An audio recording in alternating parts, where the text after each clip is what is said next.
Chapter 25. I strike the Jolly Roger. I had scarce gained a position on the bowsprit when a flying jib flagged and filled upon the other track with a report like a gun.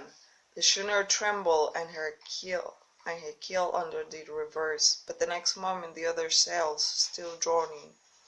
The jib flapped back again and hung idle.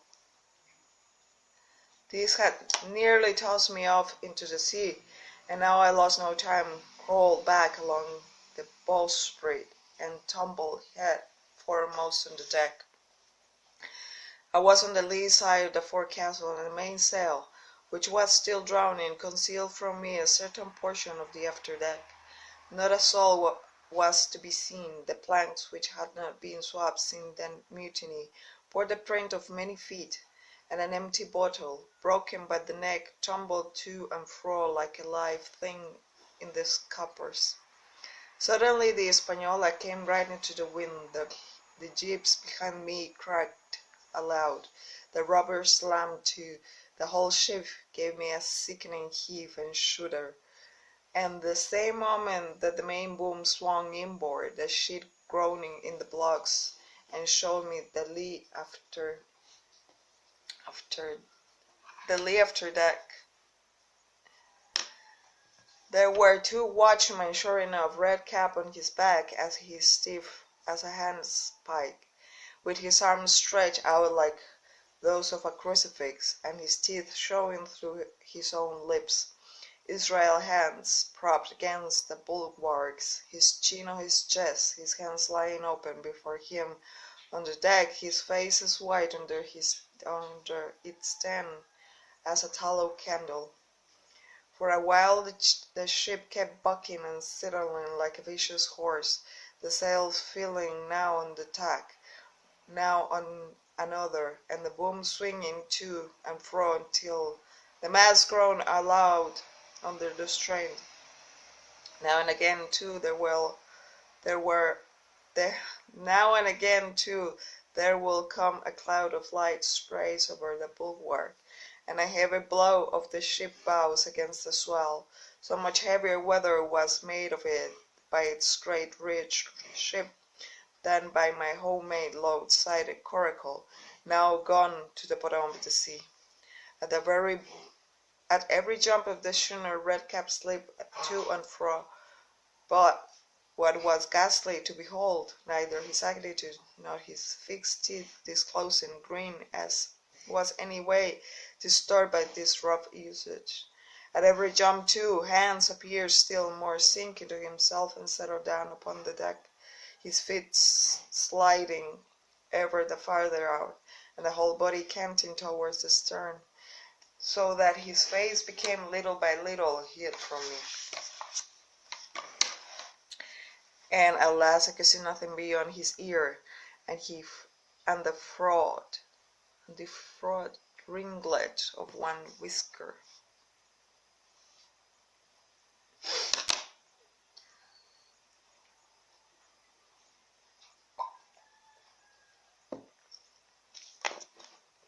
At the same time I observed around both of them splashes of dark blood upon the planks. I began to feel sure that they had killed each other in their drunken wrath.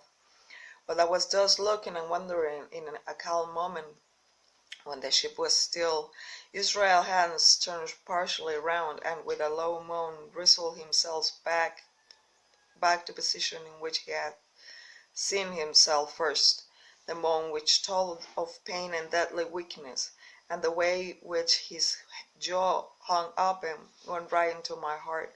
But when I remembered the talk I had overheard from the apple barrel, all pity left me. I walked aft until I reached the mainmast. "Come aboard, Mr. Hans," I said ironically. He rolled his eyes round heavily, but he was too far gone to express surprise. All he could do was utter one word: "Brandy!" It occurred to me that there was no time to lose, and dodging the boom as it once was more lurched across the deck, I slipped aft and down the companion stairs into the cabin. It was such a sense of confusion that you can hardly fancy. All the log-fast places had been broken upon the quest of the chart. The floor was thick with mud where ruffians had sat down to drink or consult after wading in the marshes around the camp.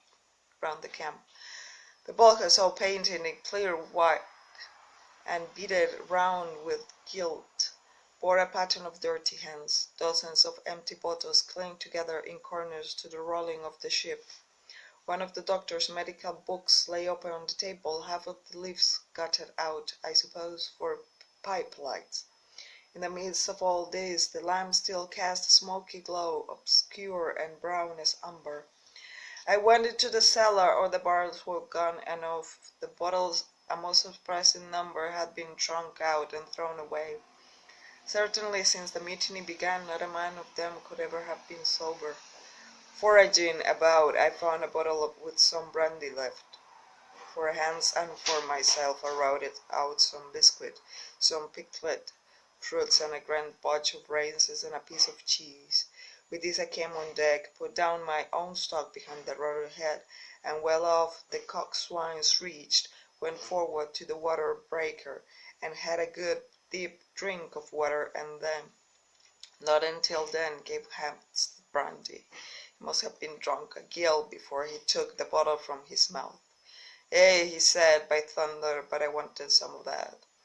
I had sat down already in my own corner and began to eat. "Much hurt?" I asked him. He grunted, or rather, I might say he barked. "If that doctor was aboard," he said, "I'll be right enough in a couple of turns, but I don't have no matter of luck, you see, and that's what's the matter with me. And for the swab, he's good and dead, he is," he added, indicating the man with the red cap. "He warn't no seaman, anyhow. And where might you have come from?" "Well," said I, "I've come aboard to take possession of the ship, Mr. Hans, and you'll please regard me as your captain until further notice." He looked me sorely enough, but said nothing. Some of the color had come back to his cheeks, though he still looked very sick, and still continued to slip out and settle down as the ship banged about. "By the by," I continued, "I can't have these colors, Mr. Hans, and by your leave I'll strike them. Better none than this." And again dodging the boom, I ran to the color lines hanging down the cursed black flag and chucked it overboard. "God save the king," said I, waving my cap, "and there's an end to Captain Silver." He watched me keenly and slily,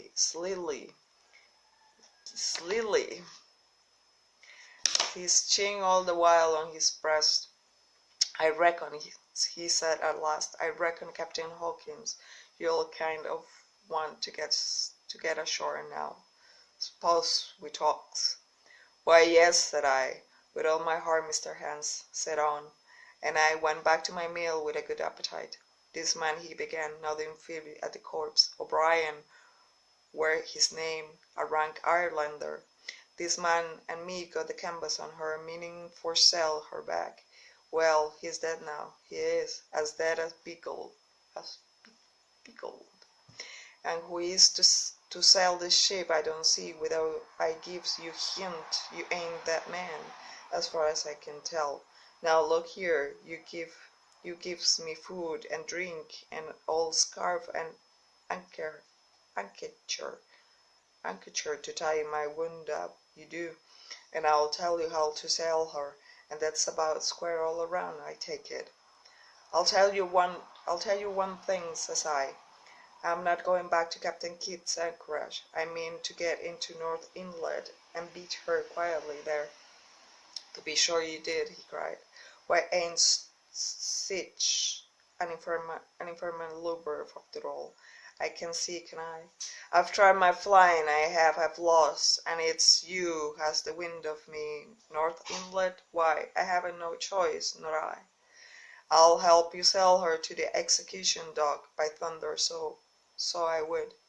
Well, as it seemed to me there was sense in this, we struck our bargain on the spot, and in 3 minutes I had the Española sailing easily before the wind along the coast of Treasure Island, with good hopes of turning to the northern point ere noon, and beating down again as far as North Inlet before high water, when we might beach her safely and wait till the subsiding tide permitted us to land. Then I lashed at Tyler and went below to my own chest, where I got a soft silk handkerchief of my mother's. With this, and with my 8 hands bound up the great bleeding stab he had received in the thigh, and after he had eaten a little and had swallowed or 2 more of the brandy, he began to pick up visibly, sat straighter, and spoke louder and clearer, and looked in a very way another man. The breeze served us admirably. We skimmed before it like a little blur, the coast in the island flashing by, and the views changing every minute. Soon we were past the high lands and bowling beside low, sandy country, sparsely dotted with dwarf pines, and soon we were beyond that again, and had turned the corner of the rocky hill that ends the island on the north. It was greatly elated with my new command, and pleased with the bright, sunshiny weather that these different prospects of the coast. I had now plenty of water and good things to eat, and my conscience, which had smitten me hard for my desertion, was quieted by the great conquest I had made. I should, I think, have had nothing left me desire but for the eyes of the coxswain, as they follow me derisively about deck, and the odd smile that appeared continually on his face. It was a smile that had in it something both of pain and weakness, a haggard old man's smile, but there was beside that a grain of derision, a shadow of treachery in his expression of the crafty watched me at my work. Chapter 26. Israel Hence. The wind serving us to desire now hold in the west, we could run so much the easier from the northeast corner of the island to the mouth of the North Inlet, only as we had no power to anchor, and dared not to beach her till the tide had flowed a good deal farther. Time hung on our hands. The coxswain told me how to lay the ship to.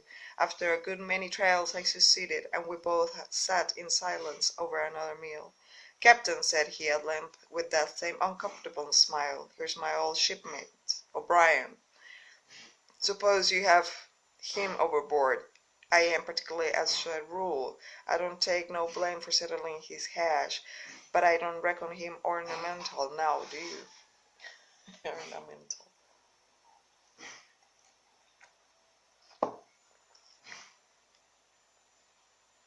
"I'm not strong enough. I don't like the job. And there he lies for me," said I. This here's unlucky ship, the Española, Jim," he went on, blinking. "There's a power of men being killed in this Española, a sight of poor seamen dead and gone since you and me took ship to Bristol. I never seen such dirty luck, not I. There was here O'Brien. Now he's dead, ain't he? Well, now, I'm no scholar, but you're a lad as I can read and figure, and to put it straight, you don't take it as that man is dead for good, or do he come alive again? You can kill the body, Mr. Hans, but not the spirit. You must know that already," I replied. "O'Brien there is in another world, and may be watching us." "Ah," says he, "well, that's unfortunate.